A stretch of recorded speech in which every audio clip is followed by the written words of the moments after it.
Mon mari et moi tenons une petite boutique et ce jour-là, il avait quelques courses à faire pour moi.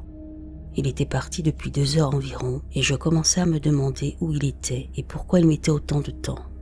Peu après cette pensée, il revient et me dit « Tu ne vas pas croire ce qui vient de m'arriver ». Évidemment, j'étais curieuse, alors je lui dis de raconter. Il m'explique qu'il roulait sur Melrose quand il a vu un homme âgé qui avançait à peine sur le trottoir. L'homme devait avoir 80 ou 90 ans et ce jour-là, il faisait une chaleur écrasante, environ 38 degrés. Mon mari décide de faire demi-tour pour lui proposer de le déposer quelque part. Il tourne donc son gros pick-up et s'arrête à côté du vieil homme qui se tenait debout en s'appuyant sur une pancarte. Il lui dit de monter et ouvre la porte depuis son siège conducteur. L'homme grimpe tant bien que mal et lui fait comprendre qu'il ne parle pas anglais, qu'il ne parle que l'espagnol. Il lui indique donc simplement la direction de sa maison. Mon mari arrive devant chez lui. Le vieil homme ouvre la porte du camion et se tourne pour lui dire au revoir. Mon mari le regarde se diriger vers un portillon sur le côté qui mène à l'arrière de la maison. La porte d'entrée, elle, est envahie par la végétation, comme si personne ne l'utilisait jamais. Il le voit passer le portillon et entrer par la porte de derrière. À ce moment-là, mon mari se dit que le vieil homme devait sûrement aller à l'épicerie, mais qu'il faisait trop chaud et qu'il était trop épuisé pour y arriver. Alors il rentre chez nous et prépare un petit colis alimentaire avec un gallon de lait. Il retourne ensuite à la maison où il avait déposé le vieil homme, sort de son camion et se dirige vers le portillon. À ce moment-là, la voisine qui était dans son jardin lui demande si elle peut l'aider. Il lui explique qu'il vient juste déposer un peu de nourriture pour le vieil homme hispanique qui ne parle pas anglais. Elle confirme qu'il vivait bien là, mais ajoute ensuite qu'il est mort 2 semaines plus tôt et que sa femme n'est pas à la maison, qu'elle séjourne chez sa famille. Mon mari commence à protester en disant qu'il venait tout juste de le déposer. Il décrit l'homme à la voisine et elle répond « Oui, c'est bien lui ». Quand mon mari m'a raconté ça, j'étais en mode « Mais quoi ?» Il ne voulait plus y penser parce que ça l'avait complètement terrifié. Il jure que c'est arrivé. Il est encore totalement secoué. Moi j'y pense encore, je suis même passée devant la maison et personne n'y vit. Les voisins me regardent comme si j'étais folle quand je passe lentement devant.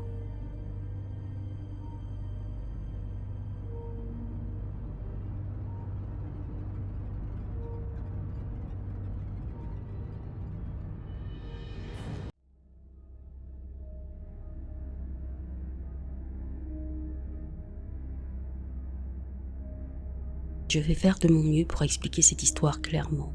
Ça s'est passé il y a quelques années, mais de temps en temps, j'y repense et je reste bloquée dessus parce que je n'arrive vraiment pas à comprendre ce que c'était. Un été, j'étais chez un ami, plus précisément dans la ferme de sa famille qui se trouve en pleine montagne. Les premiers jours étaient super. On explorait des fermes abandonnées dans les environs, on se promenait et on se persuadait que tout pouvait être paranormal. Eh bien, les 2 derniers jours, les choses ont changé. La veille de notre retour, tout le monde dans la maison sauf moi a soudain commencé à se sentir mal.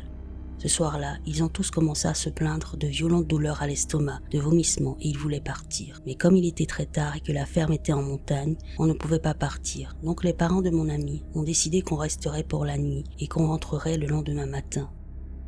Le lendemain pourtant, tout le monde allait bien, comme si rien ne s'était passé. Alors comme des enfants typiques, mon ami et moi avons demandé si on pouvait rester un peu plus longtemps puisque tout le monde semblait aller bien. On a convaincu ses parents et on est resté jusqu'en début d'après-midi. Quand on est retourné à la ferme, on a commencé à se préparer pour partir tant qu'il faisait encore jour. Mais une fois de plus, tout le monde, sauf moi, s'est remis à se plaindre de fortes douleurs à l'estomac. Ses parents ont donc dit qu'ils ne se sentaient pas capables de conduire à cause de la douleur et qu'on resterait une nuit de plus, ou du moins jusqu'à ce qu'ils se sentent mieux. Quand la nuit est tombée, mon ami et sa sœur ont commencé à beaucoup pleurer parce qu'ils avaient peur, même s'ils ne savaient pas vraiment pourquoi. Ils disaient qu'ils avaient un mauvais pressentiment et qu'ils voulaient rentrer chez eux. Pendant ce temps, les parents continuaient de se plaindre de terribles douleurs à l'estomac. Comme la situation devenait vraiment mauvaise, malgré la nuit et malgré la douleur, ses parents ont décidé de partir quand même et de rentrer. C'est là que la partie étrange arrive. Une fois dans la voiture, nous avons tous remarqué que sur la montagne à notre gauche, très très haut, il y avait une silhouette humanoïde qui de loin ressemblait presque à un bonhomme bâton. Elle était entièrement illuminée par une lumière jaune très forte et elle nous faisait signe de la main. Nous l'avons tous vu, nous avons tous ressenti une peur extrême et les parents de mon ami ont accéléré pour rentrer chez nous. Après avoir parcouru quelques kilomètres, plus personne ne ressentait rien. tout le monde allait bien, comme si rien ne s'était passé. Je me demande encore qu'est-ce que c'était. Est-ce que ça me faisait signe à moi ou à nous tous? J'étais le seul à ne jamais être tombé malade pendant ces vacances, et je n'ai jamais rien ressenti ou remarqué d'étrange.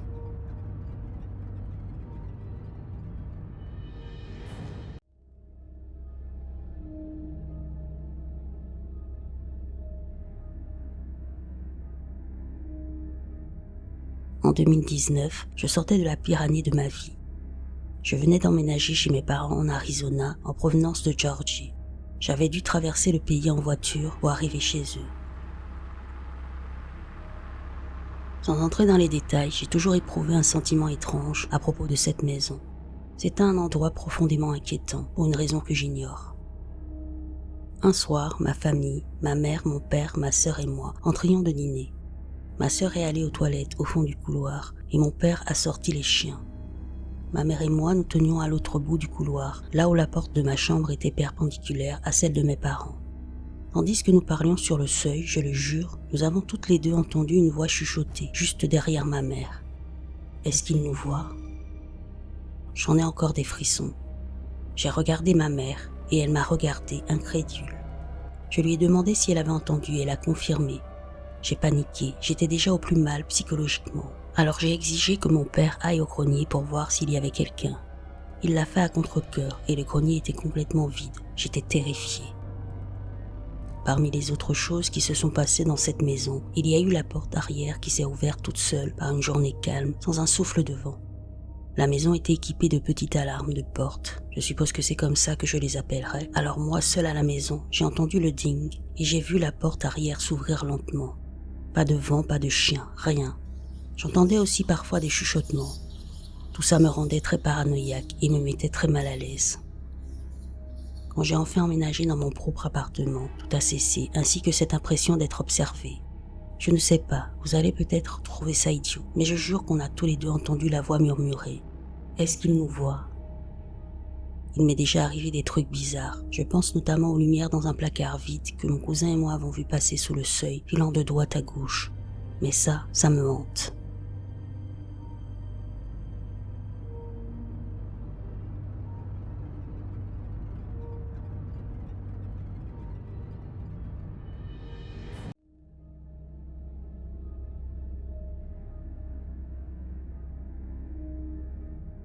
J'avais environ 9 ans et je vivais au Suriname.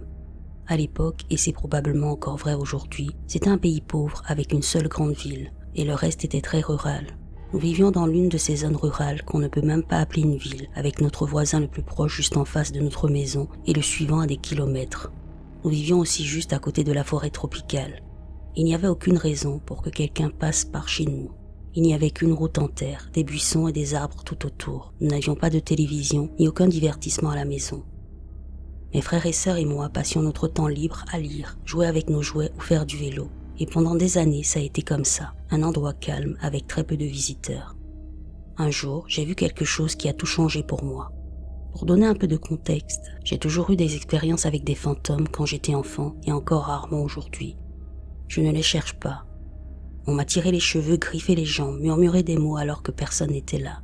Je m'y suis habituée et comme ce sont des événements rares, je n'y pense pas trop.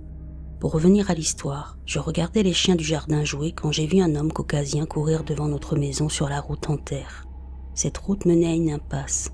Je n'avais jamais vu cette personne auparavant. Nos voisins étaient indiens et vivaient seuls.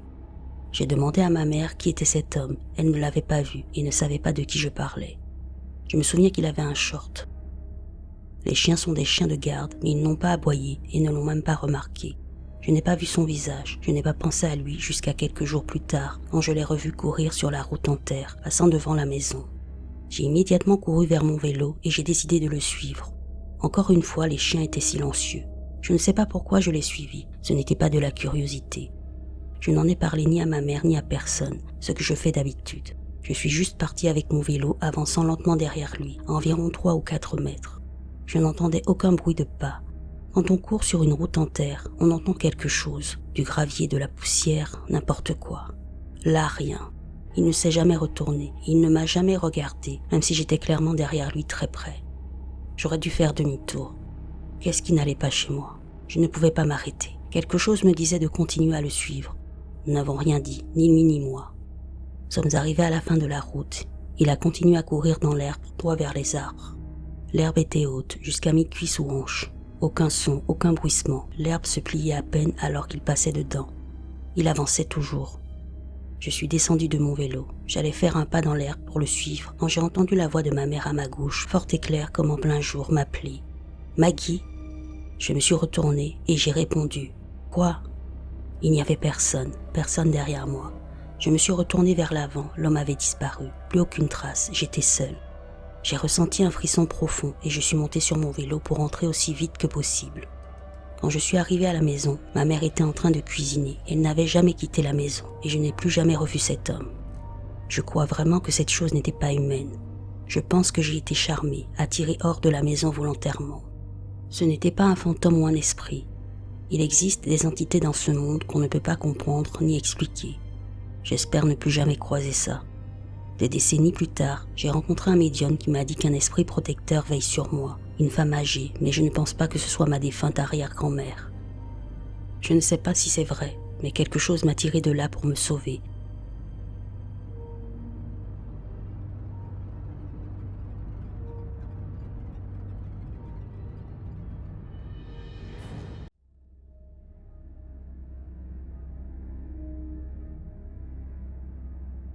Ça m'est arrivé il y a plus de 35 ans.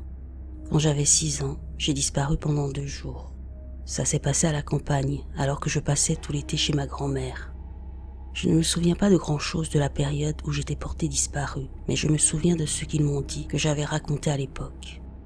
Je dormais dans une chambre avec 4 autres enfants, mon frère et mes cousins. 3 autres personnes dormaient dans la maison, ma grand-mère, mon oncle et ma tante. Le dimanche matin, ma grand-mère et mon oncle se sont levés très tôt pour nourrir les animaux et se préparer pour l'église. À 7 heures, quand ils sont venus nous réveiller pour partir, je n'étais plus là. Mes chaussures étaient là, mais le t-shirt et le short que je portais avaient disparu. Ils ont appelé la police et mes parents qui vivaient à 700 km. Ils ont cherché avec des chiens, mais n'ont trouvé aucune piste autour de la maison.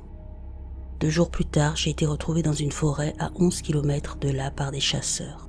Ils m'ont emmené au poste de police du village voisin, puis transféré au poste du village où vivait ma grand-mère. Je n'étais ni sale, ni affamé, ni même effrayé. J'avais un livre à la main et mes vêtements étaient beaucoup trop petits pour moi. Ils ont dû découper le t-shirt que je portais parce qu'il était impossible de l'enlever. J'étais le même, mais mes vêtements n'étaient pas à ma taille. Le plus troublant, je portais des chaussures quand ils m'ont trouvé dans les bois, mais mes chaussures d'origine étaient restées à la maison. Il y a quelques années, mon neveu est devenu policier et a retrouvé les dossiers. Il me les a envoyés. Voici en gros ce que j'avais raconté à la police à l'époque. J'avais dit que je venais de l'école, mais j'étais trop jeune pour aller à l'école. J'avais dit qu'il m'avait appris à être moi, qu'il m'avait appris qui je suis et comment je suis. Je dormais dans une pièce avec beaucoup d'enfants, garçons et filles, et nous mangions des légumes. Aux fenêtres, on ne voyait que de l'eau, comme si on était sous l'eau, mais sans poissons. Tous les enseignants se ressemblaient et nous les appelions simplement professeurs. Chaque enfant recevait un nom et devait apprendre sa nouvelle vie et sa nouvelle famille. Apparemment, ils nous montraient sur des écrans des photos des familles que nous devions rejoindre. Le livre que j'avais en main contenait des photos de ma famille, de mes proches, des amis de la famille, des voisins et même du personnel et des enfants de la garderie où j'allais. Je connaissais les noms de toutes ces personnes, mais aucun détail personnel. J'ai été interrogé 2 fois au poste de police, puis 3 autres fois à la maison. Ils ont au total 7 heures d'enregistrement audio. La partie suivante est probablement la plus perturbante de l'histoire. Quand nous sommes revenus chez ma grand-mère, ma mère a dit que je n'étais pas son fils. Elle a remarqué que ma tache de naissance sur l'oreille gauche avait disparu. C'était une marque très visible qu'elle avait refusé de faire enlever à ma naissance. Elle a fait tout un scandale et est même retournée voir la police avec des photos pour prouver que je n'étais pas son enfant et pour qu'ils continuent les recherches. Ils ne l'ont pas prise au sérieux, mais ont enregistré sa déclaration. Ma grand-mère avait 3 chiens autour de la maison et aucun ne me reconnaissait. Mon oncle a dû les enfermer pendant un moment. Mes parents m'ont ramené à la maison après 3 semaines, mais ma mère n'était pas heureuse. 2 ans plus tard, mon petit frère est né et il est né avec la même tache de naissance que moi. Un jour, alors que je jouais avec lui, ma mère m'a dit « Mon premier fils avait la même tache de naissance que lui, 2 petites grappes accrochées à l'oreille gauche. » Je me souviens qu'elle me demandait souvent « Qui es-tu ? Où est mon fils? Est-ce qu'il va bien? Elle s'occupait de moi, mais elle était froide. Elle n'a jamais assisté à mes remises de diplôme, même quand j'étais premier de la classe. Quand je suis partie étudier dans une autre ville, elle a jeté toutes mes affaires et ma chambre est restée vide depuis. Il n'y a aucune photo de moi dans la maison, sauf celle d'avant ma disparition. Je ne sais pas si ça a influencé ma personnalité, parce que sincèrement, ça ne m'a jamais vraiment dérangée. Je me sentais comme un intrus de toute façon, et je n'ai jamais ressenti le besoin d'un foyer ou d'un ami. Après mes études, je suis entrée dans l'armée et je suis devenue pilote. J'ai servi 15 ans, puis j'ai quitté. Les meilleurs moments pour moi sont quand je vole ou quand je suis sur un bateau. J'aime être seule, au calme.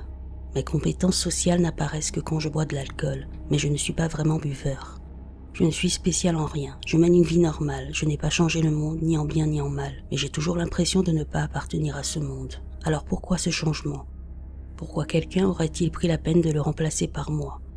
Peut-être qu'il est quelque part en train de faire de grandes choses, pendant que je ne suis qu'une pièce de remplacement dans un puzzle qui n'a même pas besoin de cette pièce pour fonctionner parfaitement. Au fil des années, j'ai essayé d'enquêter moi-même, après que mon neveu m'a envoyé le dossier de police. J'ai posé des questions, cherché des archives, essayé de comprendre ce qui s'était réellement passé pendant ces 2 jours. Mais beaucoup de choses sont difficiles à vérifier. Ça s'est passé pendant la période communiste dans mon pays, quand les archives n'étaient pas toujours transparentes et que la police fonctionnait très différemment d'aujourd'hui.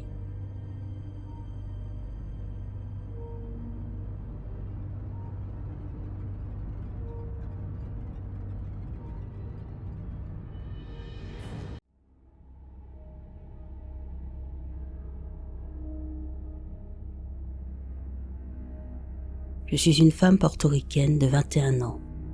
Au début, je ne pensais pas que cette expérience était si effrayante, mais après la nuit dernière, je ne suis plus aussi sûre. Je vis avec ma mère, 56 ans, ma fille 1 an, et jusqu'à récemment mon grand-père, 79 ans. Il est décédé il y a 2 semaines et 2 jours. Cette situation de vie est temporaire pendant que mon partenaire et moi cherchons un appartement, ce qui n'est pas facile en ce moment.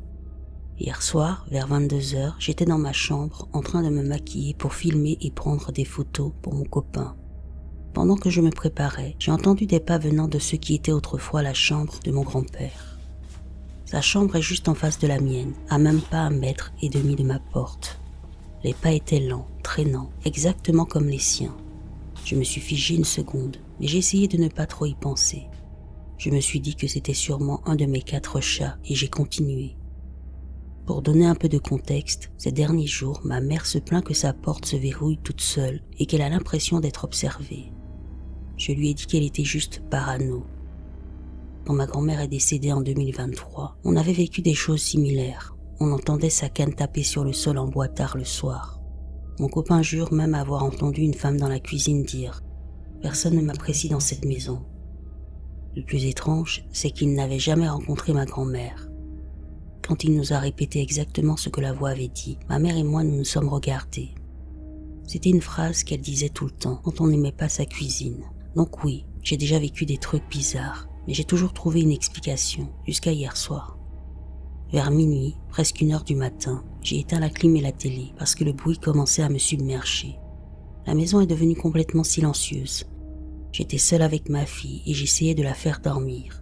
Je la grondais doucement en lui disant qu'il était tard et qu'elle devrait déjà être couchée.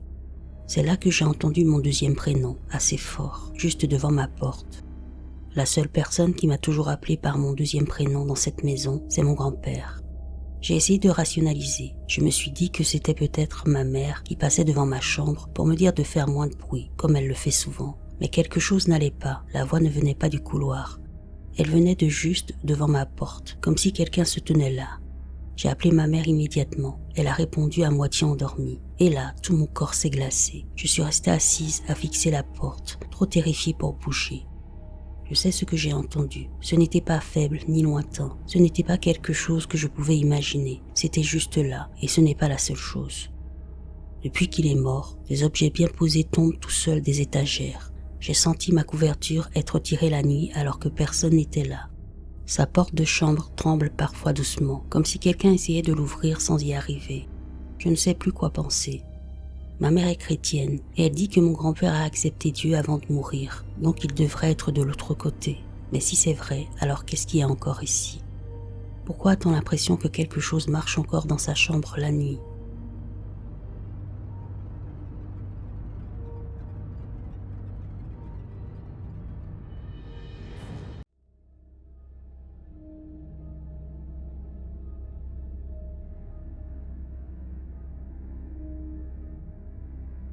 Il y a environ 6 ans, ma femme et moi avons emménagé dans une maison où nous avons vécu pendant environ 3 ans. La première fois que je suis allé rencontrer le propriétaire et visiter la maison, son fils était présent.